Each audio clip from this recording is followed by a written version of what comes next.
বলুন sir. Sir না, আমার নাম রোহন। সাথী, আমি তোমাকে ভালোবাসি। আপনি জানেন আপনি কি বলছেন? আমি তোমার দেহকে না, তোমাকে ভালোবাসি। চুপ করেন আপনি। আমি পারবো না আর কাউকে ভালোবাসতে। তুই পাগল হয়ে গেছিস নাকি?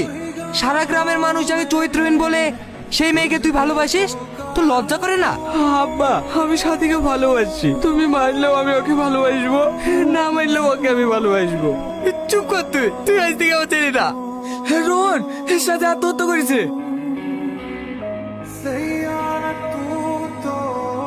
একটা ভুলের জন্য আমার জীবনটা শেষ হয়ে গেল। আমি ভেবেছিলাম সবাই আমাকে ঘৃণা করে, কিন্তু তারই মাঝে আপনি আমাকে ভালোবেসেছিলেন। তবুও আমি বাঁচতে পারলাম না, কারণ এই সমাজ আমাকে বাঁচতে দেবে না। একটা ছবি, একটা বিশ্বাসঘাতকতা, সব মিলে আমার জীবনটা শেষ করে দিল। আপনি আমাকে ভুলে যাবেন না।